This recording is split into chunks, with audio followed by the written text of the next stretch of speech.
Shalom Produções. Boa noite a todos, quero cumprimentá-los com a paz do Senhor. Estamos aqui nesta noite para trazer um conhecimento da palavra de Deus acerca a nível teológico. Nessa aula de hoje nós iremos falar sobre a importância da teologia na atualidade. O que é teologia? A primeira pergunta que não quer calar é essa. Porque para quem quer fazer um curso teológico, precisa primeiramente compreender o conceito da palavra. A palavra teologia, ela é uma palavra de origem grega, que vem do grego theos, que quer dizer Deus, e vem também do grego logos, que quer dizer palavra ou conhecimento. Logo, o termo teologia é o estudo ou tratado sobre Deus. É muito curioso ver algumas pessoas falarem que ninguém consegue compreender ou estudar Deus de fato. Claro, nós não poderemos compreender Deus, até porque Deus ele não é compreendível por ninguém. Ao menos que ele se revelasse a nós.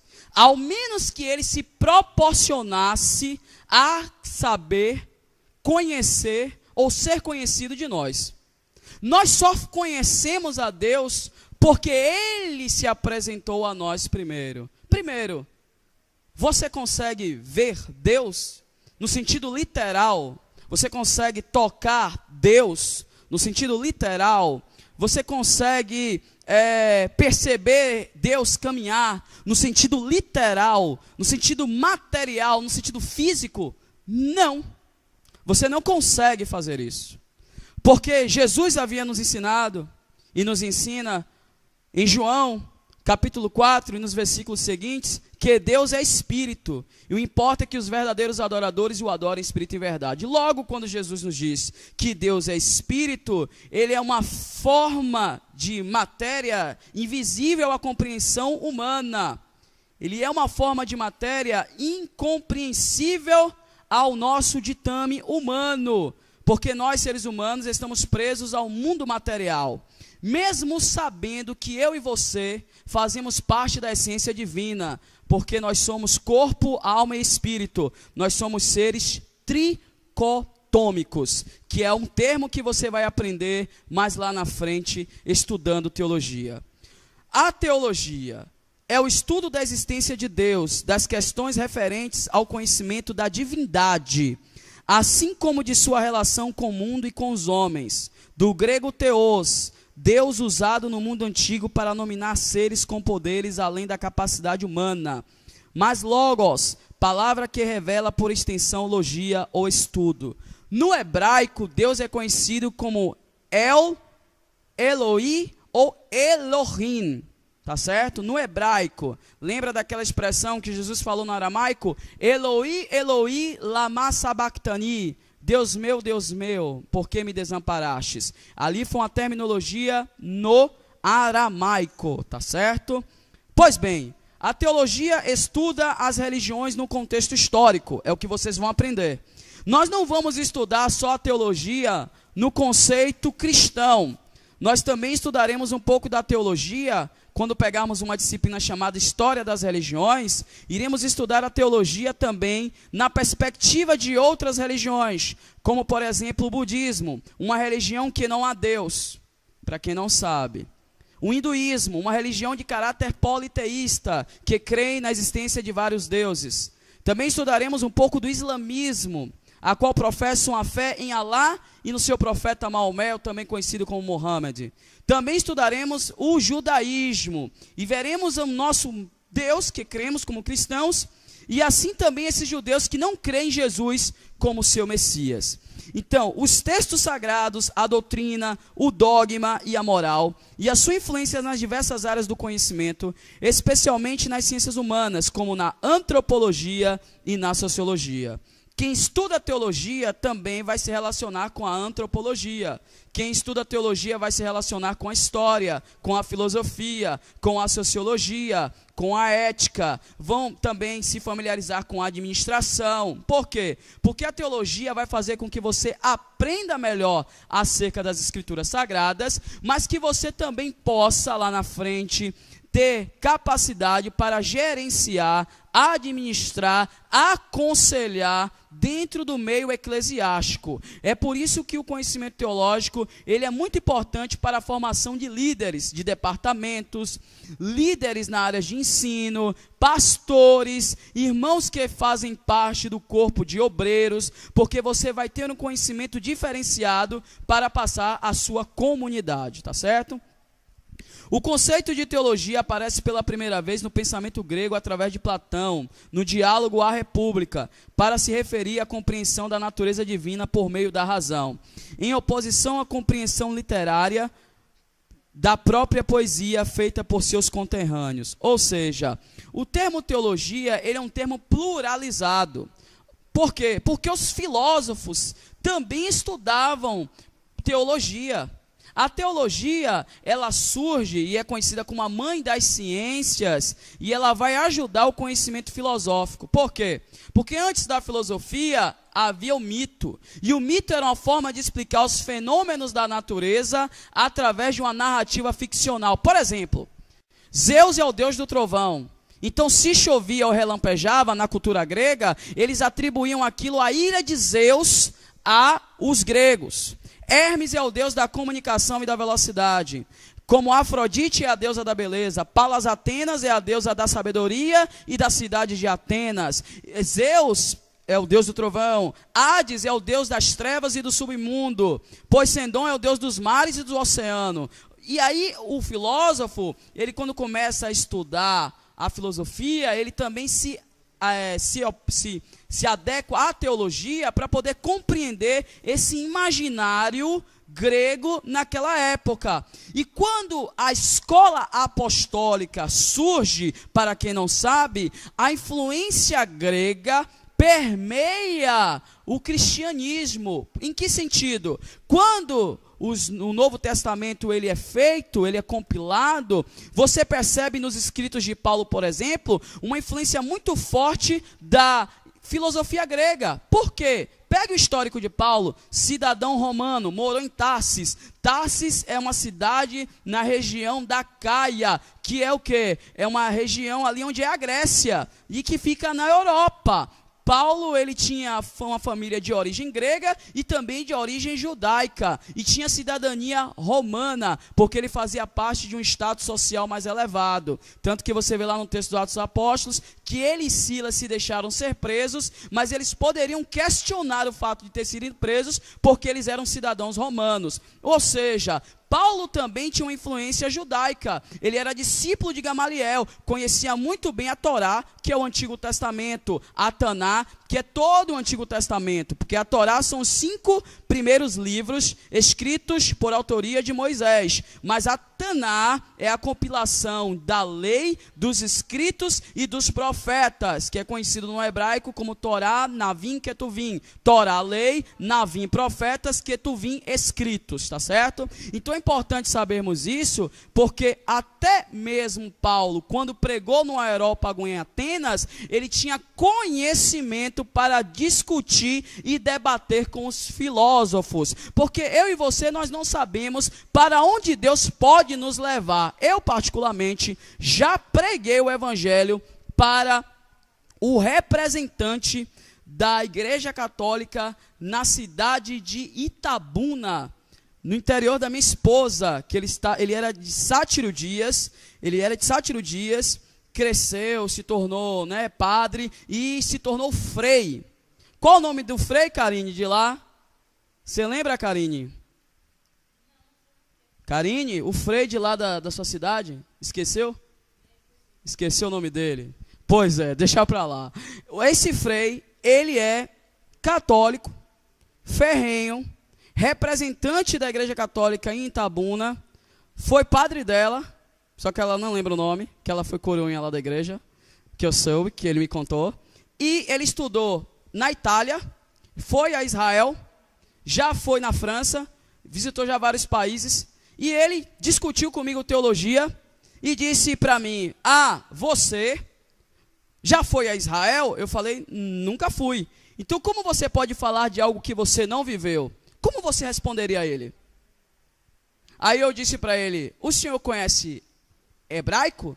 Ele, não, eu não conheço hebraico, mas eu conheço latim, conheço grego. Eu falei, tudo bem, eu também conheço um pouco de grego e conheço hebraico. O senhor não conhece hebraico, correto? Ele, correto. Então, como é que o senhor pode falar das escrituras sagradas do Antigo Testamento, não conhecendo a originalidade delas, a profundidade dela nas escrituras, já que a Bíblia foi escrita no Antigo Testamento no hebraico? E eu conheço o texto. Então, o fato de ter ido não significa dizer que isso pode complementar ou te fazer melhor do que aquele que conhece as escrituras na originalidade. Sabe como que ele ficou? Igual como vocês estão aqui, calado, ficou em silêncio. Ele me olhou e só fez assim, ó. Nisso ele já tinha armado tudo, né? Porque o padrinho dela disse que iria um irmão lá que era da igreja evangélica. Então ele já tinha armado uma mesa redonda e já tinha os discípulos dele sentados em cadeiras, e eu já tinha sentado e não sabia que eu estava num perigo, né? Numa situação ali já em volta de uma discussão a qual o propósito dele era me humilhar perante os seus coroinhas. Mas para a honra e glória do Senhor, a iluminação do Espírito de Deus me fez com que ele ficasse em silêncio, e um dos discípulos dele olhou e fez assim, ó. Resumindo a história, eu estou precisando dormir, outra hora conversaremos. Foi o que eu ouvi. O que eu quero dizer para vocês? Você não sabe para onde Deus pode levar vocês. Deus pode fazer com que vocês preguem para grandes autoridades, até mesmo de outras religiões, autoridades políticas, por exemplo, que não são convertidas ao cristianismo, não são convertidas de fato a Cristo. Cristianismo é sistema, vocês vão entender isso. Sistema cristão. Cristo é a mensagem de Jesus, é o evangelho, tá certo? É bom já diferenciarmos isso. E é por isso que a teologia, ela tem algumas divisões. E eu vou falar uma linha que a Assembleia de Deus segue, e eu vou apresentar outras linhas que a Assembleia de Deus não segue, que a Assembleia de Deus questiona. Porque vocês vão ter que entender que para estudar teologia existem linhas de correntes teológicas, pensamentos teológicos. Isso é importantíssimo. A primeira é a teologia sistemática. Por exemplo, a Igreja Assembleia de Deus segue essa corrente. Vocês vão ver que ela segue a corrente da teologia sistemática. O pastor Landau isso confirmou aqui, o pastor também já estudou teologia. Então a teologia sistemática é a organização da teologia em diversos temas, seguindo fatos teológicos, de modo a formar um sistema específico de estudo. É a maneira como nós vamos estudar, isso é importante. De Deus, o Pai. Por exemplo, cristologia. Quem sabe o que é cristologia? A Eda já quer falar ali, ó.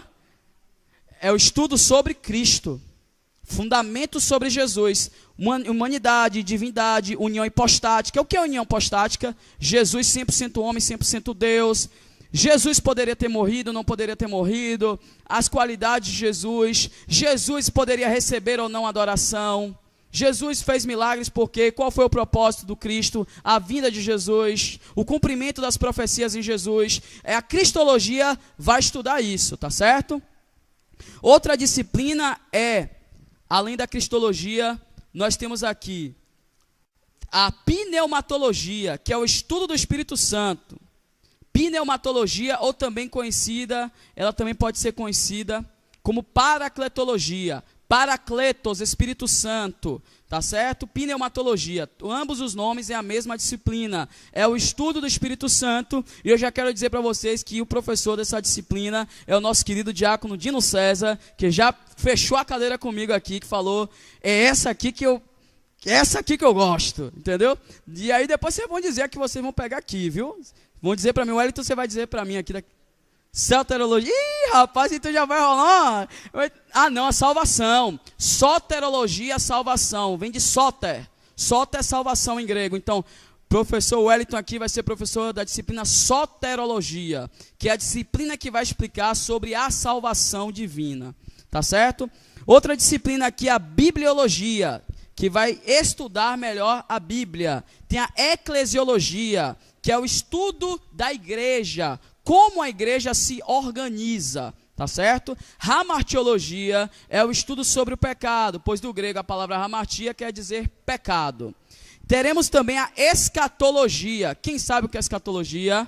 É a doutrina das últimas coisas, referente ao apocalipse. A demonologia, No nosso quadro disciplinar da Shiadeb, nós não temos essa disciplina, tá certo? Eu posso oferecê-la depois, que é o estudo sobre os demônios, ou também satarologia, que é o estudo de Satanás. A gente não tem esse quadro disciplinar, ele geralmente vai no nível superior, né? Dentro de uma perspectiva cristã. Agora, teologia da libertação, quem já ouviu falar? Ela é feita, foi muito feita no Brasil na década de 80 pela Igreja Católica. Ela vai aderir, quem estudou nas áreas de ciências humanas vai entender. Ela pega a filosofia marxista e adere na corrente teológica, de perspectiva humana, humanística, na verdade. A libertação, a teologia da libertação, ela vem para tentar humanizar o cristianismo. Como é que eles trabalham? A gente não tem essa linha. A gente não é dessa linha, tá certo? Como é que eles trabalham? É uma corrente teológica humanista fundada pelo sacerdote peruano Gustavo Gutierrez, que procura interpretar a Bíblia através do sofrimento dos pobres e pela luta a favor da libertação das comunidades cristãs diante das injustiças sociais, com tendências marxistas. Quem já ouviu falar de Karl Marx? Karl Marx foi um judeu alemão ateu que foi um grande prepulsor dessa frase: religião é o ópio do povo. Foi contra Cristo, contra o cristianismo, contra todas as religiões, também contra o judaísmo, tá certo? Então, praticada pelos bispos e sacerdotes da América Latina, foi criticada pela hierarquia católica, por apoiar revoluções e lutas violentas de classes. No Brasil, o teólogo Leonardo Boff foi defensor da teologia da libertação. Ficou conhecido pela defesa nas causas sociais. Teologia da prosperidade. Essa é a penúltima. A teologia da prosperidade, irmãos, nós, como estudantes da palavra de Deus, precisamos saber lidar com ela, porque ela tem entrado em nossas igrejas, pastor Lando Wilson. Se nós não soubermos lidar com isso, nós vamos deixar que as confissões positivas, evangelho da saúde e da prosperidade, que são princípios básicos para a interpretação desses textos bíblicos, para fazer os seus fiéis a terem saúde e bênçãos materiais, para entregar ao povo, bastando apenas isso para que tenham fé. Qual é a crítica da teologia da prosperidade? Eu vou explicar para vocês. Na teologia da prosperidade, pregada pelas igrejas neopentecostais, eles dizem que o cristão não pode ficar doente. O cristão não pode ter doença. Eles dizem que o cristão tem que ficar toda vez confessando positivamente tudo e todas as coisas para que as coisas aconteçam. É como se fosse um mantra. Eu tenho que ficar ali confessando aquilo ali, tudo positivo. Tá ligado? Aquela coisa assim, entendeu? Para que tudo ocorra. Eles esquecem que Deus tem uma vontade soberana. E também dizem que todo cristão, para ser bem com Deus, para ter bom relacionamento com Deus, tem que ter riqueza, prosperidade. É por isso que você vê lá na televisão aquelas igrejas que colocam carros conversíveis, hotéis luxuosos e dizendo para você, pare de sofrer. Agora eu conheço um evangelho que chama a mim e a você para sofrermos as aflições como bons soldados de Cristo. Pois Jesus não nos enganou, no mundo tereis aflições, mas tem de bom ânimo, eu venci o mundo, vós também podeis vencer. Esta é a teologia da prosperidade, criada pelo pastor americano S.Q. William Kenyon, divulgada por Kenneth Hagin, eu mesmo já li livros dele, né? E adotada pelas igrejas neopentecostais, inseridas no grupo de religiões evangélicas, que entre elas nós teríamos a Internacional da Graça de Deus, a Universal, a Renascer, a Igreja Mundial do Poder de Deus, e além disso, a igreja que tem a unção do cavalinho, né? Que é aquela igreja pentecostal, não sei o que lá, do trono de Deus, né? Do grande profeta aí que tem dizendo, né? Que diz aí, né? Que é profeta na atualidade, né? Não vou nem falar o nome dele aqui. Teologia reformada. Essa eu considero perigosa. Essa aqui são dos nossos amigos presbiterianos, que no sul do Brasil, eu até preguei ontem, presbiterianos vai lembrar, no sul do Brasil, as igrejas presbiterianas têm um fumódromo. Você assiste o culto, irmão Dani, chega lá, assiste o culto, um exemplo, aí deu vontade de sair e fumar. Aí você sai, pega a sua carteira, entra no fumódromo e fuma, depois você volta e assiste o culto. Depois do culto lá, eles vão, nem todas as linhas, mas é verdade. Depois você assiste o culto, o pastor sai com os irmãos e vai beber no bar. Teologia reformada é a teologia que segue a linha de Calvino. Se você nunca ouviu falar, você vai conhecer. João Calvino foi um grande teólogo reformador suíço de Genebra que começou a pregar uma teologia da predestinação divina. Uma vez salvo, sempre salvo. E essa teologia reformada, eu conheço gente da nossa instituição que é adepto da teologia reformada. Você pode pegar alguns elementos da teologia reformada, que são interessantes, que eu também acharia interessantes nós conhecermos. Mas a essência da teologia reformada é perigo. Por quê? Se eu digo que uma vez sou santo, sou salvo, então eu vou viver da maneira como eu quero.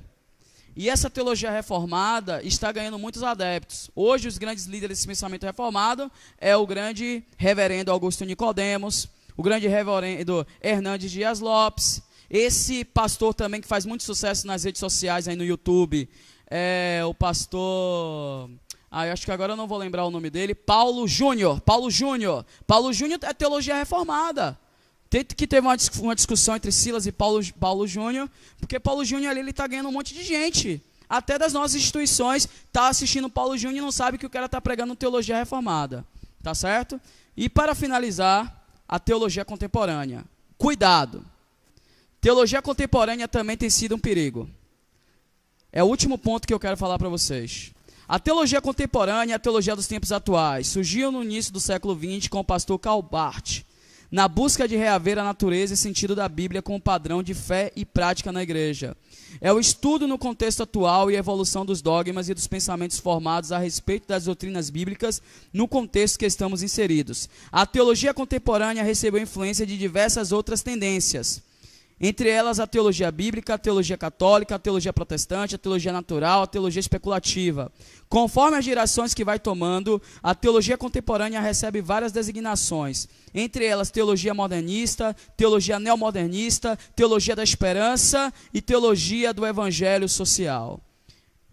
Quero dizer para vocês que a teologia contemporânea, ela também causou pontos positivos e também negativos, como por exemplo, é a teologia contemporânea que faz a extrema modernização nas igrejas, que tratam as igrejas como centro de entretenimento e o espaço da adoração a Deus é deixado de lado. É a teologia contemporânea a qual o líder vê o seu membro, o seu discípulo, não mais como um discípulo, mas como um agente financiador ou que faz parte de um clube social. A igreja contemporânea ou pós-moderna não é uma igreja a qual você mais se apega à mensagem da palavra de Deus, mas sim os cartazes e folders das atrações que essa igreja pode lhe proporcionar. Você pode ser sócio contribuidor acessando o site dela lá com seu cartãozinho, passando a sua maquininha, e aí você pode dar o seu dízimo, sua oferta, seu trízimo, o que você quiser dar para a contribuição da obra de Deus. Então eu finalizo para vocês, mostrando para vocês as tendências das correntes teológicas, a corrente que nós seguimos, que é uma corrente da teologia sistemática, e essa linha é a qual nós iremos trazer para vocês, tá certo? No mais, eu quero agradecer a todos vocês pela presença, pela matrícula que estão realizando. Estaremos fazendo um trabalho com muito carinho, com muita dedicação, com muito amor, para que a Igreja em Assembleia de Deus Valéria cresça. Amém? E eu quero dizer, mais uma vez, pastor Lando Wilson, muito obrigado. Ao pastor Israel Galvão, por algum motivo não pôde estar aqui, mas que nos apoiou a estarmos aqui. Amém? Peço aos irmãos que fiquem de pé. Pastor Lando Wilson, eu gostaria de convidá-lo para estar fazendo uma oração final. Amém. Meus irmãos, eu quero vos saudar com a paz do Senhor. Amém. Vamos orar agradecendo ao nosso bom Deus. Bendito Deus, nosso Pai. Meu Deus, em nome de Jesus Cristo, teu Filho amado, nós te agradecemos, Senhor, pela oportunidade riquíssima a qual o Senhor tem nos proporcionado, Senhor. Quando o teu filho Vitor, Senhor, ele trouxe essa introdução, Senhor, sobre o que vai acontecer nesses dias, que os teus filhos estarão estudando teologia, meu amado, para que melhor eles venham conhecer a tua palavra e melhor eles possam te servir fazendo a tua obra. Abençoa os professores que irão ministrar a tua palavra, usa cada um de uma maneira poderosa, Senhor. dando a eles graça, força, para que eles venham trazer um ensino glorioso, que cada aluno, Senhor, venha aprender. E aquilo que eles, Senhor, aprender aqui neste lugar, eles venham levar para a tua casa, para o teu povo, para que eles sejam usados como instrumento vivo nas tuas mãos, para ganhar alma e edificar o teu povo. Eu te peço agora, Pai, nos leve em paz para os nossos lares, nos conceda uma noite reparadora debaixo da tua graça, em o nome de Cristo Jesus, nós te pedimos e te agradecemos. Amém. Amém. Meus amados irmãos, esse é um momento só para dúvidas e esclarecimentos que vocês vão fazer, mas eu queria dizer só 2 frases. Errais porque não conheceis as Escrituras, nem o poder de Deus. O meu povo perece porque faltou-lhes entendimento. Que vocês cresçam na graça e no conhecimento da palavra. O poder de Deus vem da busca, mas o conhecimento vem da leitura. Vem de momentos com os nossos mestres. Se é uma coisa que os judeus fazem muito bem no Shabat, é estarem sentados ao redor do seu mestre, ouvindo da sabedoria que ele tem a proporcionar. Se vocês querem ser exaltados, eu costumo dizer, aquele que for humilde para ouvir, será exaltado quando for falar. Para finalizar, Romanos 10:17. A fé vem do ouvir e ouvir a palavra de ouçam. Amém?